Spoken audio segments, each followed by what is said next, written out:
Hi guys, and welcome back to my channel. I am 37 months post VSG, that's vertical sleeve gastrectomy, which is a weight loss surgery that I had in October of 2016 in Morristown, New Jersey at Morristown Medical Center.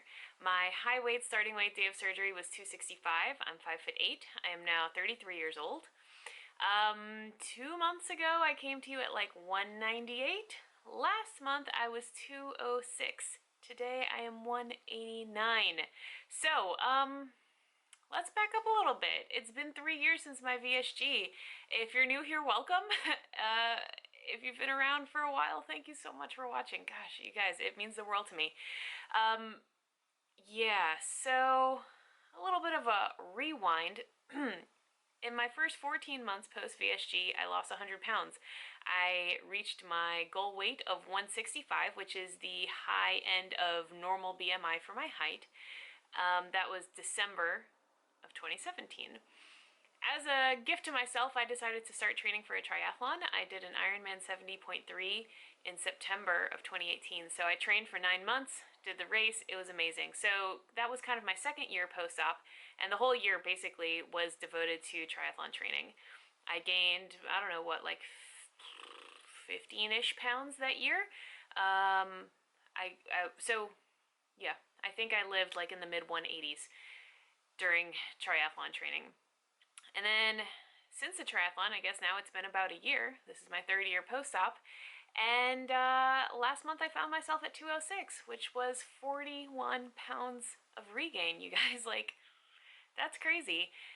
Throughout these 3 years, well, after I lost all of the weight that I wanted to lose in that first year, I gained very slowly, you know. It was like 3 pounds this month, 5 pounds this month, 4 pounds that month. It was never like some huge life event and I gained all this weight and then I couldn't lose it. I mean, if you've been here for a while, you know it's been kind of a gradual progression month over month.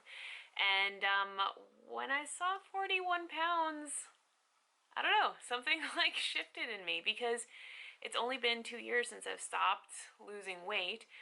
And I have a whole life ahead of me, and if I keep gaining 5, 10, 15 pounds a year, I'll be back up my 100 pounds in no time, right? So it's not that I hadn't decided to like lose weight before during this year. Again, if you've been here for a while, you've seen me try to lose weight, and yeah, I think this year, last year, because I was training for my triathlon, I think I didn't really focus so much on macros and things because I was exercising so much. I was eating to satiety. I was feeling really good.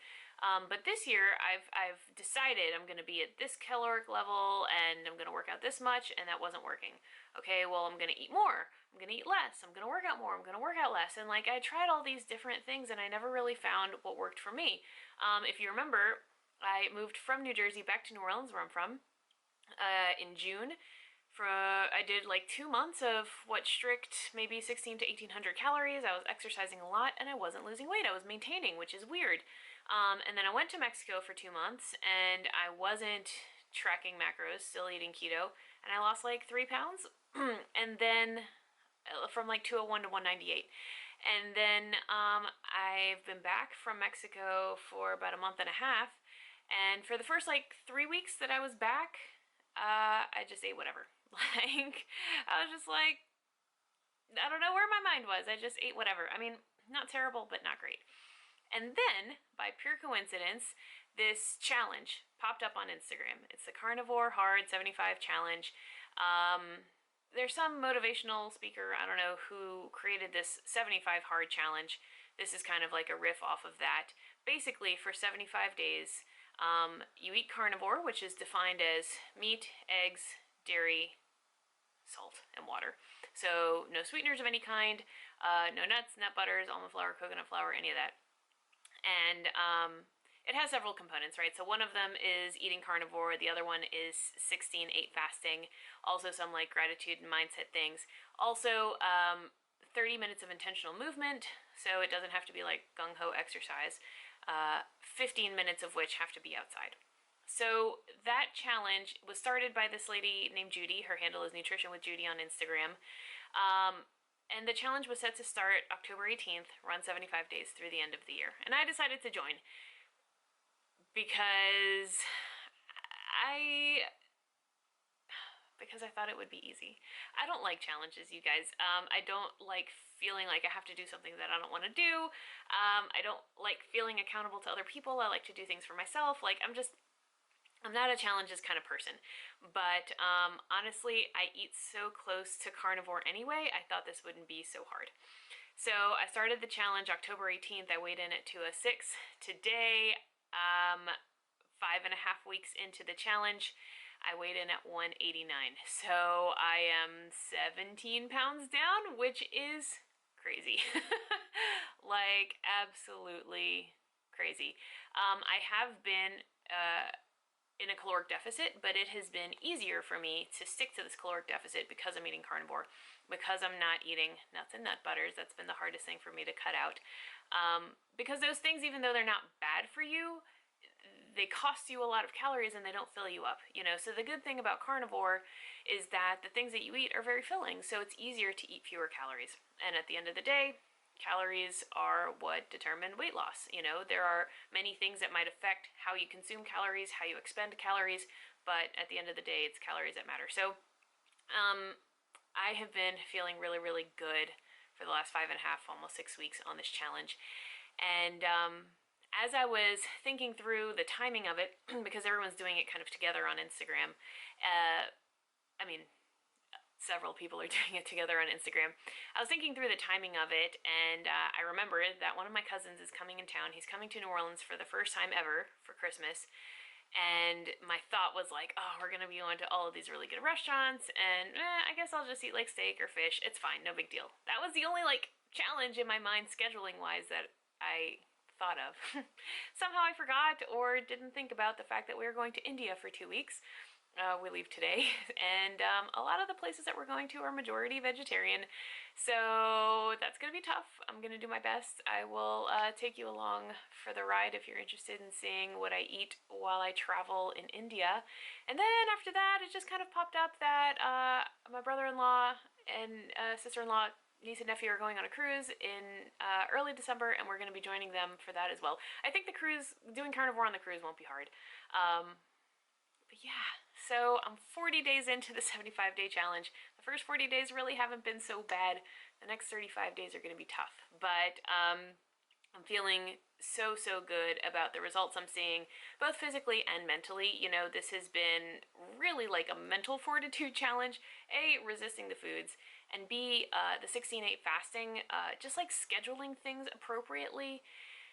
Because, you know, I like to have coffee with cream first thing in the morning after I've had my water, and say I want that at 8 a.m., that means I have to stop eating at 4 p.m. If I'm meeting friends for dinner, then what? You know, like it's been like just a bit of a logistical scheduling challenge, but I'm here for it, and I'm doing it, and I feel really good. And I just wanted to talk to you guys about maintenance. I don't even know if this is maintenance, really, because it's been regain and now losing the regain.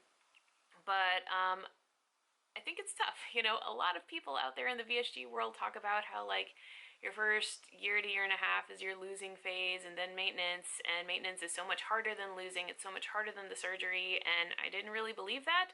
I mean, I believed it, but it's like not until you live it do you realize how true that really is. And because like post weight loss surgery, you're kind of like increasing your calories, and then you reach your goal weight, and then what? Do you like decrease them again? Do you stay the same? Do you increase them more?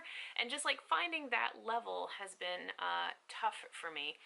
But the reason I like this challenge in particular is because I've eliminated all of the fluff kind of in my diet, and I do plan to not stay carnivore forever after the challenge. Add some things back in, add in some veggies, add in some nuts and nut butters, but like being very mindful of how they make me feel in terms of like satiety, bloating, fullness, and things like that. And I would encourage everyone, even if you're very new post-op, when you're eating something that you haven't eaten in a long time, take note of how it makes you feel.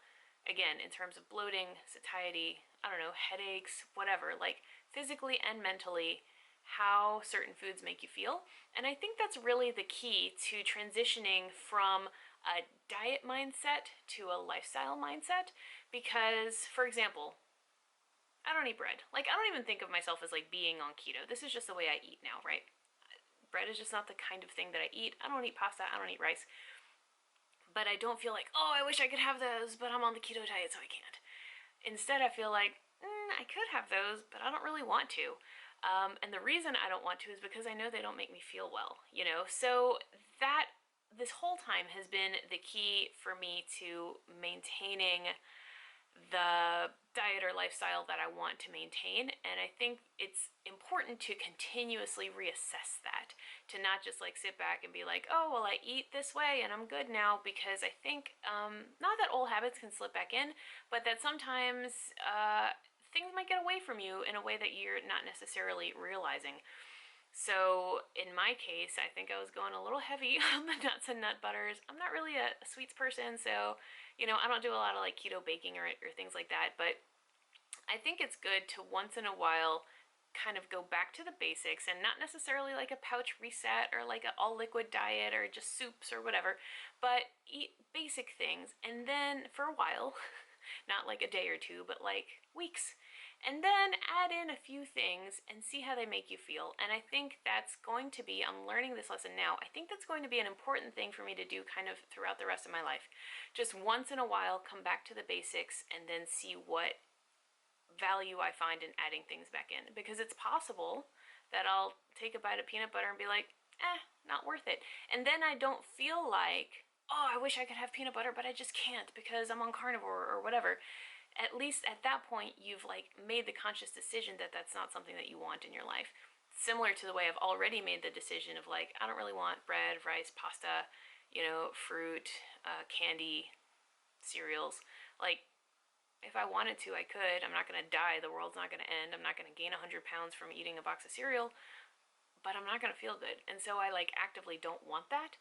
And I'm kind of doing that all over again now with simplifying my diet. So I just thought I would share where I'm at and what I'm doing and how things are going. This is a long journey and it's going to be forever. So we have to figure it out, and we're figuring it out together. And I appreciate all of you guys for sticking in there with me. I feel like a lot of the folks who are about 3 years post-op are in this phase of figuring things out.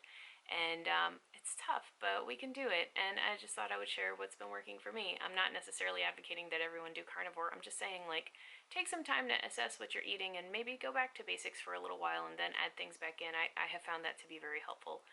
So thanks for watching. If you have any questions, let me know. If not, I will talk to you soon.